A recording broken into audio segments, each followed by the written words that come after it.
Story 1. This was last fall, in the first week or two of October. I'm not entirely sure how to start this because it honestly all happened completely out of the blue. It was a normal Monday afternoon. I'd gotten out of work and pulled up to my home just after sunset. Usually, I'll park in the garage and head inside from there. But as I pulled in, I noticed something hanging on the front door. So instead, I parked in the driveway and went up there to see what it was. Taped right on the door handle was an envelope. I knew right away it wasn't some random soliciting ad mail because it had my name handwritten with a pen on the front. Inside was a handwritten letter. It was short, but what it said I found pretty disturbing. Essentially, the person mentioned they've been interested in me and wanted to meet at a specific place and time the following day. Oddly, that was one of my days off of work, but I figured it was just a coincidence. The writer of the letter didn't sign it though, so I had no idea who it was. Obviously, there was no way I was going to go anywhere and meet with some random person. I headed inside, tore up the letter, and tossed it in the trash. I thought the whole thing was pretty disturbing because they knew my name and my address and said they were interested in me, which is just a strange thing to say, given I had no idea who they even were. Anyway, I thought tearing up the letter would help me not to stress about it too much, as there wasn't anything I could do about it, at least not yet. After all, it could have just been some stupid prank. I went on with my night and got in bed just before 11 sound. Like I mentioned before, I was off the following day, so I slept in and spent pretty much the entire day inside. I can't even remember what I did all day, but I know I made dinner late, like 8 or 9, and started getting ready for bed right after. I went upstairs and into the bedroom to take a long, relaxing shower. However, a little ways into it, I heard the doorbell ring. Confused who could have been outside my home at this time of night, I opened the shower curtain and listened for a minute, but with nothing else. I figured they left. I wouldn't have answered the door anyway. I closed the curtain and continued with my shower. As I stood in the water and tried to relax, though, I started connecting the dots between the letter from yesterday and the odd doorbell ring. I knew it could have been me completely overthinking it, but also the feeling that I wasn't felt a lot stronger with every minute passing. And then I heard something.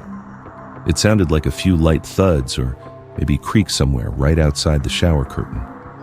I froze and listened, then quickly shut off the shower and moved the curtain aside. Nothing was there. My heart was still racing as I got out, dried off, and got dressed. First thing I knew I had to do was check the front door. I crept downstairs and looked out the peephole, but saw no one standing outside. So I opened the door. Immediately, a paper slip fell from the crease in the door.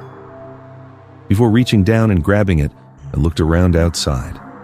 The trees rustling in the wind and the crickets chirping were the only sounds, and as far as I could tell, the whole neighborhood was still dark and quiet, eerily so. I picked up the paper and closed the door, then unfolded it. It was a note in the same handwriting as the one from yesterday. As I read it, I could feel my blood rush and my face getting pale. The writer was clearly angry about me missing the meetup earlier today. It was like they really thought I was supposed to show up, and at the end of the letter, they signed their initials this time, DN. This was incredibly creepy and disturbing, as it was way more than just a small note. This felt way more personal and unsettling and much less like just some small prank. I genuinely didn't know what to do because he was already gone, and I still didn't know who it was. Even with their initials, I had no idea. I paced around the living room for a while, a good 30 minutes at least. Even then, as I paced around in my own home, I kept getting this uneasy feeling that I was being watched. I'd look and check out the windows and the door over and over, but never saw anything. Eventually, I knew I'd have to sleep. Overall, though, I decided that in the morning, I would go to the police station and bring in the letter and see what they had to say about it. I started heading upstairs. As I reached the top, I suddenly heard those thumping or creaking sounds, the same ones I'd heard while in the shower coming from inside the bedroom. I hurried into the room. Nothing. Not a single thing in there to warrant the sounds I'd been hearing. I'll admit they weren't concerning sounds at all. It was just with everything else going on that it made me feel like everything could be something, even though it likely was nothing at all. I closed and locked my bedroom door just in case, then checked the closet and every other spot in the room to make me feel better. And just before getting in bed, I remembered one other place. I never went out there, but there was a small balcony attached to this master bedroom. I was a private person and always kept the blinds closed, so I often forgot it was even there. I walked over and pushed aside the first few blinds so I could get to the door handle. I didn't even have to grab it to see that it was already unlocked. There was no way I left it like this. However, I didn't get a chance to open the door because just a second later, a figure moved from the corner of the outside balcony. I jolted my eyes at him, seeing he was staring at me as he moved closer to the other side of the door. I turned and sprinted out of the bedroom. I heard the balcony door open as I was leaving. I ran for the closest neighbor I knew would help me. The man didn't seem to be able to find where I ran off to. Police were at my house and searching around within 10 minutes. I was still incredibly nervous because I knew how awful it'd be if the man got away. And unfortunately, that's exactly what happened. They never found him. Me and a couple of officers started going over the time frame of everything taking place, and it's pretty apparent that the man broke in while I was in the shower. Likely, the sounds I'd heard while in there were from him opening and closing the balcony door where he went to hide. So, since I'd heard those same sounds again, he must have at some point gone back inside the house while I was pacing around thinking about the letter, which makes that whole feeling of me being watched even more disturbing. And most of all, what I find really unsettling is that from the short glimpse I got from the man looking at me, I felt like he looked oddly familiar. Not like someone I knew, but maybe just someone I'd seen in passing at some point before. It kills me that I can't figure out where or when I'd seen him. It really could have been anything, like just passing him at a grocery store, which makes it way more disturbing that that was enough to get this man to follow and stalk me and form this dangerous fixation on me. A whole lot more could have happened that night, and all I can be is thankful that I got away mostly unharmed. It's been almost a year, and so far, nothing else has come up. No notes, no weird sounds, nothing. I hope it's done, but even now, I'm still constantly looking over my shoulder, unsure who's watching. Story 2. I was driving from LA all the way back to the East Coast. I'd taken the road trip to see a bunch of friends for a wedding and ended up staying for over a week. Because I stayed a little bit longer, I only had 4 days to get back home before my next shift at work. So I was really pushing it with how long I was driving. It was 1 a.m. and my eyes were killing me. It felt like my eyelids weighed 100 pounds. The only caffeine I had was a hot coffee from a gas station 3 hours back, so it wasn't very hot anymore. And I was in the middle of nowhere. It felt like a dead highway, nothing on either side of it and barely any cars or trucks around. Just the occasional car speeding past me, only to disappear down the road 30 seconds later. As I tried to keep my eyes open, I noticed again headlights coming up behind me. They weren't very bright, so it must have been a pretty old car without those crazy bright LEDs everyone has nowadays. The car was also going a lot slower than most that passed by. This one took forever to catch up to me. After tailing behind for a minute, it merged into the other lane and started to pass. I kept my eyes on the road, just making sure I stayed in my lane to let them through. But after a while of them not actually passing, I looked to my left to see what they were doing. The car was matching my speed right beside me. Some old dusty dark red car, and their window was down. From what I could see, there was just one man in the car, driving obviously, but he was also staring at me. I had my window up still, so I don't know if he actually could see me with it being dark and with the reflections and all, but he was looking at my window as if he could. The man didn't try to hide it either. His light was on inside his car, so I could see him clear as day. He looked red-eyed and kind of drunk just from his expressions and movements, but he remained at the same speed and just stared at me. It really freaked me out. I tried slowing down, but he slowed down too. I slowed down even more, and again, he matched my speed. So then I slowed down an absurd amount, like down to 25 mph on the highway. And finally, he didn't copy me and just held his pace and kept driving. He disappeared down the road a minute later. I didn't know what the hell to think of that. Maybe he was a creep, maybe drunk, or honestly, maybe both. Only a couple of minutes after whatever that was happened, I was back to struggling to stay awake. I knew I needed some caffeine and possibly even some rest for a minute. 15 minutes down the road, I pulled off the highway and into a really small rest stop. It looked like just some bathrooms and a coffee machine. No other cars were there. I parked and got out, walking up to the machine and getting a coffee, hoping it'd be enough. By the time I got it and headed back to my car, another car was pulling in. I instantly saw it was the same old red car from the highway earlier. How the hell was he pulling up behind me again? I never passed him, at least not knowingly, and there was nowhere else to pull off. He would have had to pull into the grass off the highway pretty far out and discreetly wait for me to pass. Otherwise, I'd have seen his car on the side of the road. I got in and looked at my mirrors for a second. He didn't pull in behind me, though. He went right up next to me like he did on the highway. I could just feel his eyes staring at me, too much to ignore. I looked over, and sure enough, that's what he was doing. Staring right at me with those red, unsettling eyes. What did this dude want from me? I turned my car on, but the guy started talking. He was yelling something, trying to get my attention through the window. I looked over again, and he reached over and opened his passenger door, motioning for me to get in, with this disturbingly friendly expression on his face. I started to pull away, glancing over one more time and seeing the instant shift into a dead stare. I got back onto the highway, but the guy followed. He kept trying to do the same thing where he'd merge into the other lane and match my speed. But this time, I wasn't having it. I was getting a little more aggressive, trying to keep him away from me. But he matched my energy, also getting more aggressive. I could have sworn he even tried to pit maneuver me several times, but I braked just quick enough before he could hit my car. Eventually, I saw one of those emergency vehicle U-turn spots, pass through to get onto the other side of the highway that went in the opposite direction. In a rather dangerous and illegal split-second decision, I turned onto it before he could even react and follow me. As I safely got onto the other side of the highway and sped in the other direction, I looked in my mirrors. I felt my heart continue racing for a moment. For a second, his brake lights turned on, but it seemed he gave up. As a moment later, his lights faded out and continued the other way. I was shaking for the next little bit, finding a gas station and just taking a break for an hour to cool off and to keep distance between me and that guy. During that time, I put in a tip for the police, mainly saying I thought he was just a drunk driver dangerously. But it didn't come up to much of anything.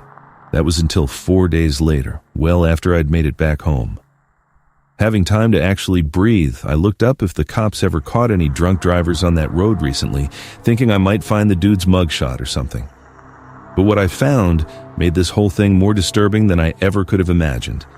A day before I left LA, there had been a disappearance of someone on that very road. They found their car in the grass, and the person was just gone. No traces. The only clue they had was from a different driver on the road who mentioned they saw a rusty red car driving erratically around the car that was later found abandoned in the grass. Reading the whole case almost felt like déjà vu. It was exactly like what I experienced that night, only I made it out safely. Had things gone any other way, that night could have taken a really disturbing turn, and I likely would have disappeared too. Story 3. This past winter, I stayed in a cabin in the northeast part of Washington state for a week. It was a winter cabin meant for staying in during the cold season and enjoying the winter scenery out in the mountains, which usually wasn't possible in regular 3-season cabins. When I got there, it hadn't snowed yet. But by the time I woke up after my first night, snow had begun coming down. It was a lot too, enough to keep me cozied up inside for the whole day. The fireplace with the cabin, look and feel, made for a great relaxing time. I got real tired around 9 p.m. and decided to get to bed, but I had to run out to my car real quick to grab a bag I forgot to bring in yesterday. I put my shoes and jacket on, then opened the door to run outside when I immediately saw that the snow on the porch was messed with, like something had been there. When I got further out, the spots in the snow became more clearly footprints. I could even see the print that their boots left behind. I then looked to see where they came from, but lost sight of them going out toward the woods. There was no saying how long ago this was, but I'd never heard them on the porch. Whoever it was didn't knock or anything. I got what I needed from the car, then headed back in. Since they didn't knock and I didn't get a text from the cabin rental place, I figured it wasn't anything important. I got in bed and fell asleep. For the next 2 days I was at the cabin. There wasn't all that much to mention. I did the same pretty much, being inside by the fireplace all day. But through those 2 days, several more times, I checked outside and saw fresh footprints in the snow. Always the same ones, coming up to the porch and going back in the same direction. So on the third day, I decided to go in that direction and see what was out there. I put on a heavy jacket and walked into the woods. The footprints were long covered up by then by the snowfall from last night, so I was just walking in the general direction I'd remembered seeing them going. I only made it a little ways into the trees before realizing everything looked the same, like it was all just a blanket of snow over everything in every direction. And with the downfall already starting to cover up my tracks, I knew I risked getting lost if I went any deeper. From being out there, though, I saw nothing of interest that anyone could have been out there for. No paths or roads or trails. I went back to the cabin and warmed up. Strangely, after that, no footprints showed up on the porch for the rest of that day. It was like whoever it was knew I was looking for them, and so they kept away. That's what I was hoping for anyway. Hours later, the sun fell past the trees, and the woods and cabin were quiet. The soft breeze of the snowfall outside was the only noise aside from the crackling fireplace. I hadn't thought about the strange footprints in a while. I stayed up relatively late, not getting in bed until 12 a.m. I fell asleep quickly with the winter ambiance outside. I felt like I was knocked out for a while, definitely a couple of cycles of sleep before I woke up. So it was probably about 3 a.m. The sound of wind and snow outside were still coming through the cabin walls, but there was another sound, a crunch every couple of seconds. Someone stepping in the snow very, very slowly. Honestly, I don't know if I would have known it was footsteps, let alone woken up if I didn't already know about the footprints being outside the cabin. That's how slow they were walking. I sat up in bed. For some reason, I was pretty calm.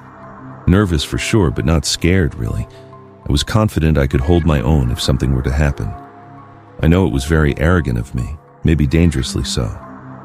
I listened until the sound stopped. It seemed to go somewhere on the other end of the cabin, the back wall maybe, where the fireplace was. So after a few minutes of not hearing anything else, I got up and left the bedroom, looking down the main hallway. It was really dark. There were no lights built into this hallway, so when I looked down, I saw nothing.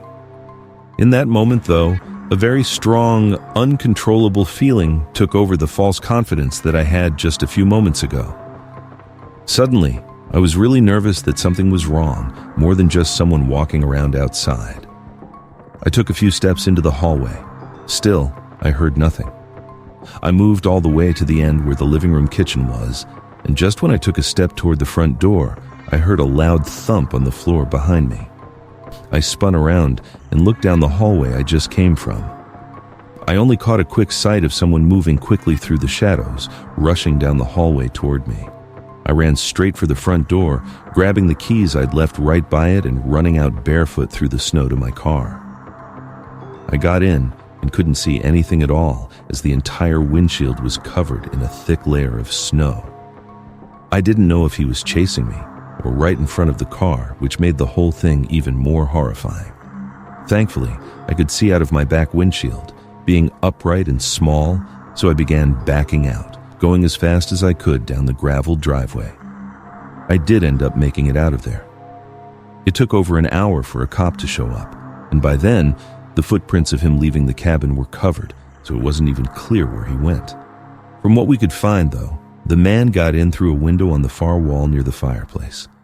Putting what happened together, most likely he then quietly crept to the farthest bedroom down the hall to look for me. It was the only other one aside from the one I was staying in. Had he chosen correctly, I would have been face to face with him and had nowhere to run. But instead, I left my room at the perfect timing, giving me a chance to escape. It's insane and honestly terrifying how just a couple of seconds made all the difference.